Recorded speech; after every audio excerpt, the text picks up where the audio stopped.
Bitcoin Ordinals?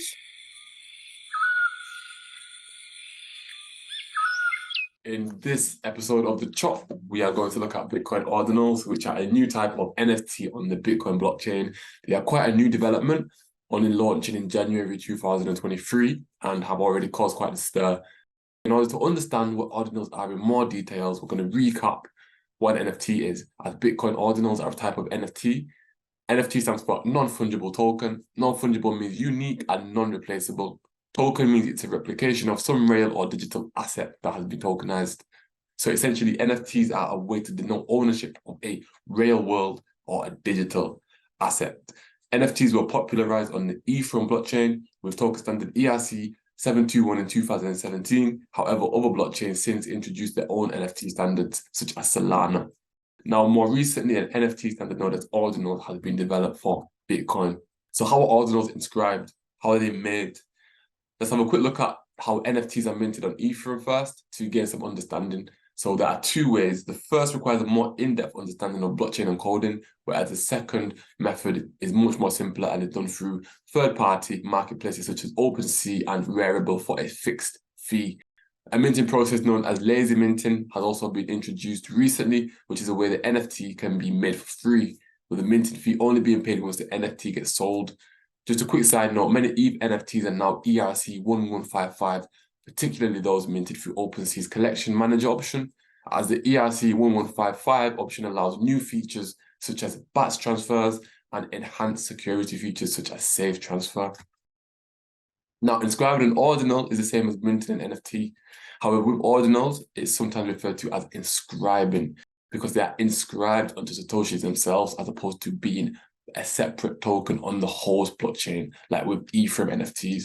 In addition, all ordinal minting currently requires a fee, as lazy minting does not yet exist for ordinals.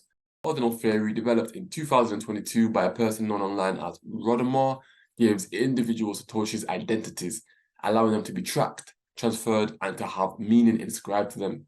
Satoshis are simply smaller units of Bitcoin, and 100 million Satoshis make up one Bitcoin. Satoshis can be inscribed with digital content like NFTs can. However, the ordinal theory allows Satoshis to be more than just NFTs. However, NFTs is what they are currently being used for.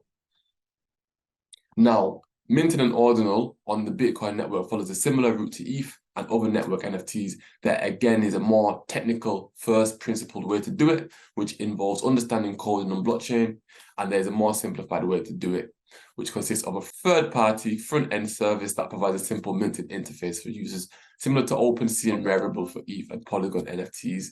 For ordinal minting, or what is also called inscribing, popular websites such as OrdSwap, Ordinals Wallet, and Gamma allow the inscribing of ordinals, in addition to having a marketplace where users can buy and sell them. Now, since it's early days for ordinals, still, it's likely there'll be many more new marketplaces and developments springing up. The introduction of ordinals gives Bitcoin a new use case, as opposed to just being a store of value. It can now store immutable digital assets on its chain. Now, remember, with the ETH NFT standard, the actual digital assets were not stored on the blockchain. The NFT simply stored the metadata of the asset and the pointer to it. And this data is generally stored off-chain. So I'll talk more about this in the episode I did on ARWeave. Check that out here. Now, with ordinals, the asset is stored on-chain, meaning ordinal NFTs are more secured and decentralized. Here's a quote explaining this from the Crypto Times website. So as the quote says, in ordinals, the content is embedded in an inscription on the Bitcoin blockchain, which is stored in the transaction witness, along with the signatures and other verification data in the blockchain, which proves proof of ownership and authenticity. This new use case will attract more people to Bitcoin, which can be seen as an advantage. And as a result, the high demand for block space due to ordinals means that miners can earn more fees, thus incentivizing more miners to participate in the network, which increases the security of the network. Another advantage is the rarity of ordinals. As Bitcoin has a fixed supply, ordinal inscription data can be only inscribed onto a limited amount of Satoshis.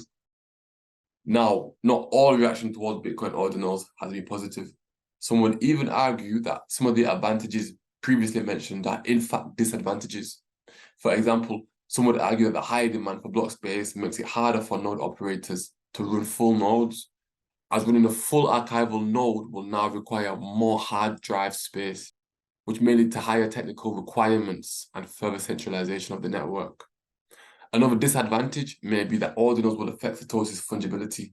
Fungibility is the act of exchanging something on a one-for-one basis. However, with individual Satoshis being inscribed as ordinals, this now means that Satoshis can now be seen as different to one another. And if so, then that means they will lose their fungibility, which could affect Bitcoin's use case for being digital money. Okay, so in this video, we had a look into ordinals, which is essentially a Bitcoin standard of an NFT.